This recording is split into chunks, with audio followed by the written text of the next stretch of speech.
Ao longo de 2023, Lula elencou uma série de medidas que norteariam sua gestão, mas não foi capaz de cumprir todas as promessas antes do fim do ano.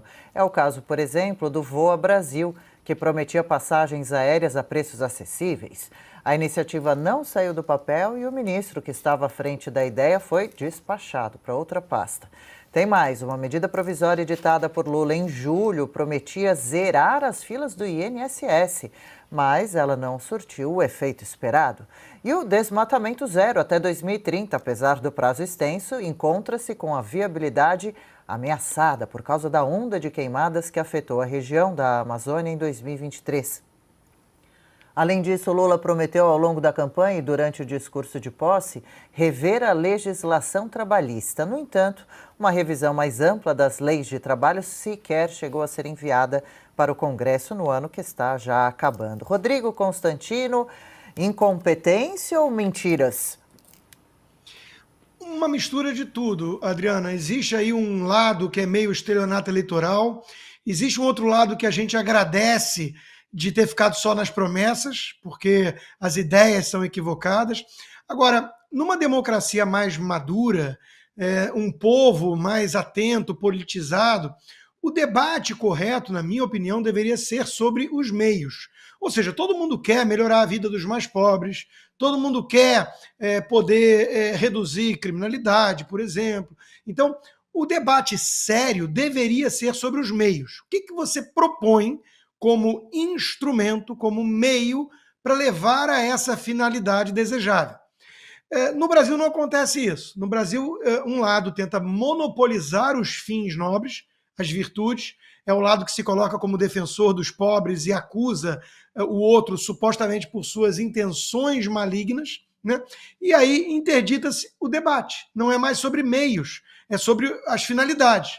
E acaba vendo isso aí que a gente está vendo, né? Promessa de reduzir as tarifas e o preço das passagens, promessa de reduzir a miséria e tudo mais, e fica só na promessa. Por quê?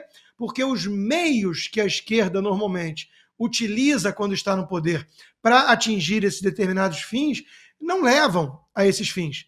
E a boa teoria econômica, para ficar estritamente na minha área, né, já mostra isso, já mostra o equívoco, a falácia desse tipo de instrumento. Agora, não podemos nem sair da questão empírica. Nós temos farta experiência da esquerda no poder no Brasil e os resultados sofríveis, para dizer o mínimo, que nós colhemos. E parece que não aprendemos nada com a história. Então, uma vez mais, vem um demagogo, né, um populista, faz promessas irreais, tem gente que acredita em chuva de picanha, em aeroporto lotado dos pobres, porque antes o presidente não queria pobre no aeroporto por preconceito, né? Basta vontade política, e aí vem um bando de medidas equivocadas que não levam a essa finalidade desejada ou propagada. Então a gente parece que vê a história se repetir. Mas, como dizia o próprio Marx, a história se repete como farsa. Olha lá, Constantino trazendo uma frase impactante para a gente continuar essa reflexão. Cauti, a impressão que vai ficando é de que essas promessas só tinham a impressão mesmo de enganar, iludir os eleitores mais desavisados.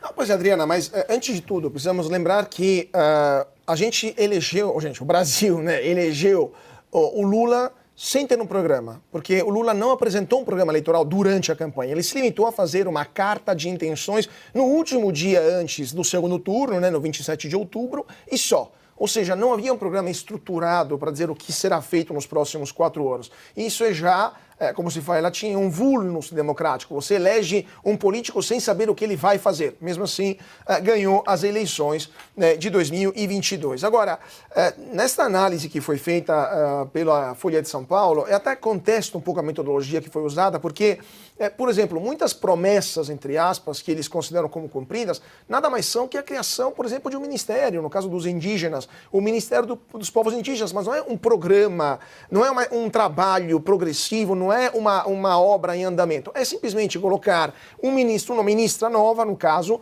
com, por sinal, um orçamento bem pequeno, ou seja, coloca lá, faz algum tipo de atividade, né, simplesmente para inglês ver e acabou. Então não é uma promessa cumprida aquilo ali. Aquilo ali é simplesmente politicagem, que também levou o Brasil a ter 39 ministérios. Ou, por exemplo, outro caso que a Folha considera como promessa cumprida, colocar um civil na frente do Ministério da Defesa.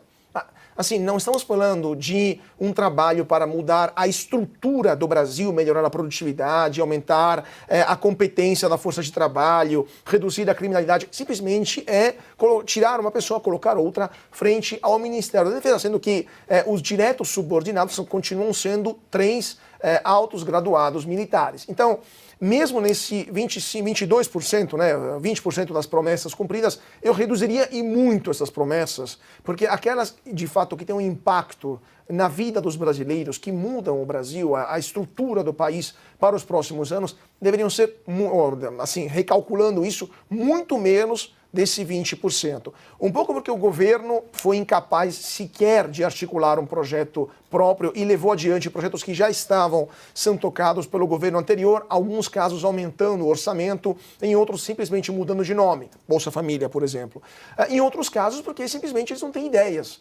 No caso do Voa Brasil, esta tentativa de reduzir na marra o preço das passagens, eles tentam, ou por exemplo, a vontade de ou melhor, aplicar, que nunca foi aplicado, a carteira de trabalho, a CLT para os entregadores, né, os trabalhadores da economia digital. A vontade eles têm, mas eles não conseguem fazer isso porque tem a oposição dos próprios entregadores. No caso da companhia aérea, é a oposição da economia, ou seja, do bom senso, porque é impossível você cobrar R$ 200 por uma passagem, quando para uma companhia aérea custa 500 ou 1.000 transportar aquele passageiro por causa de impostos, por causa de gasolina, querosene ou de manutenção. Ou seja, é de fato, como o Constantino falou, um estelionato eleitoral, mas de novo, a parte mais grave é que a gente elegeu um presidente da República sem sequer ter um programa na base da qual sabia o que ele iria ou não fazer nos 4 anos de mandatos. Concordo. E Piotr, dentre as ilusões, realmente, zerar, imagina, fila do INSS para o atendimento, são filas extensas, lotadíssimos os ambientes. Desmatamento zero, ainda está no prazo aí de 2030, mas cada vez mais o andamento da situação indo mal. Passagens aéreas, como o Cauti falou, por cerca de R$ 200. Promessas ou mentiras mesmo? Olha, como o Cauti e o Constantino falaram sobre, e você também, Adri, sobre as promessas não cumpridas, a questão do desmatamento é surreal. O que teve de queimado, o governo com 170 bi de gasto a mais autorizado pelo Congresso ainda no ano passado, não conseguiu prever nada para, digamos, combater queimada, sendo que todo mundo sabia que ia haver o El Niño e que no período mais seco, há queimadas nas regiões de floresta, como o Pantanal e também a Amazônia. Mas eu preferia não falar das promessas e de todas as coisas que o governo fez, que não prometeu e piorou o ambiente no Brasil. Vamos lá. O governo quis mexer com a lei do saneamento, uma lei que foi aprovada no Congresso Nacional. Uma lei que estipulava prazo, meta e media a competência da empresa para saber se ela ia entregar o que ela estava prometendo, para privilegiar empresas estaduais historicamente ineficientes. O caso da Bahia foi citado à época. Tentou mexer numa lei que trouxe uma ideia clara de quando o Brasil iria superar o absurdo da falta de saneamento básico, que você agora pode estar na praia, por exemplo, você vai pular aquela língua de esgoto, aquilo chama-se falta de saneamento básico. Vamos lá. A criação desse negócio que é uma heresia institucional, é uma afronta a qualquer lógica. Criou-se uma procuradoria em defesa da democracia, chamado de Ministério da Verdade. O órgão acusador passou a ser um ministério do governo, do executivo. Não, a Constituição diz que o órgão acusador é o Ministério Público. Vamos lá, é um retrocesso democrático gigantesco. Outra coisa, o marco temporal, que agora finalmente o Congresso foi lá e derrubou. Uma coisa que estava muito clara na Constituição, lá desde 5 de outubro, o governo vai pelo caminho errado, que é um outro problema que eu já vou citar. Mas vamos lá. Felizmente, criou-se um problema gigantesco, o Congresso teve que se debruçar sobre esse assunto para derrubar as ideias do Executivo, no caso do presidente Lula. A queda no investimento direto no país, esse investimento direto não é dinheiro em bolsa, não, tá? Não é porque a bolsa está... Não, esse é dinheiro que chega e fica. Fica porque aumenta, obviamente, o investimento no país. Nós estamos falando de novas fábricas que vão gerar mais emprego, mais impostos arrecadados. A queda foi de quase 40%, 39,8% só até o mês de outubro. Os dados do ano não estão fechados, mas isso é mudança na perspectiva do investidor pela insegurança jurídica e todo o discurso ruim do governo em relação, por exemplo, ao setor que produz, o agronegócio. Vamos lá.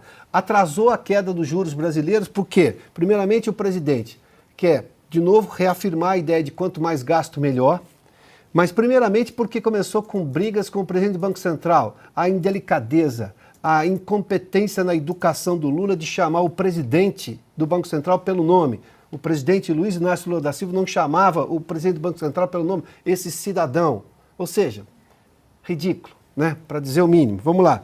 Além do aumento das despesas, a lógica, nós estamos quase que num Dilma 3 aqui. O governo Lula 3 é o Dilma 3, o gasto é vida. Você se lembra? O gasto é vida da Dilma levou o país à maior recessão da sua história. Nem a pandemia conseguiu fazer um estrago na economia brasileira maior do que os erros de política econômica doméstica dos governos do PT, do segundo governo Lula e dos governos Dilma Rousseff. Tivemos recessão em 2015 e 2016, as maiores da história da economia brasileira. Aí você tem também a previsão, só para você ter uma ideia, a previsão do governo agora para déficit primário esse ano é de 177 bi, na melhor das hipóteses, pode chegar a 203 bi. Isso excluindo o pagamento do serviço da dívida, ou seja, de juros, só para você ter uma ideia. E o governo está sempre pela lógica de melhorar a questão fiscal para o ano que vem, porque esse ano está estragado já, melhorar pela receita, ou seja, pela arrecadação, não pelo corte de despesas ou pela, digamos, tornar a máquina pública eficiente. Junte-se a isso, por exemplo, esse governo de cooptação, a retomada do governo de cooptação. 36 bilhões de emendas liberadas justamente na antivéspera, na véspera de votações que interessavam ao governo para aumentar a arrecadação novamente. E talvez o pior delas, ou a pior delas, essa criação informal do consórcio Supremo Tribunal Federal e governo Lula em detrimento do Congresso Nacional e da Constituição. Isso mudou completamente a lógica institucional brasileira e está custando caro ao país, porque gerou insegurança jurídica. Insegurança jurídica é o pior dos ambientes, sem contar as afrontas à liberdade da expressão. Sem liberdade de expressão, você perde todas as outras liberdades. A primeira é de expressão, depois as liberdades econômicas. Tudo isso o governo não só deixou de cumprir promessas, como colocou assuntos e colocou pautas e colocou decisões dele que foram derrubadas, umas no Congresso Nacional, outras porque não teve apoio da sociedade, felizmente. Isso é ainda pior do que promessas não cumpridas. As novidades do governo do PT nesse primeiro ano.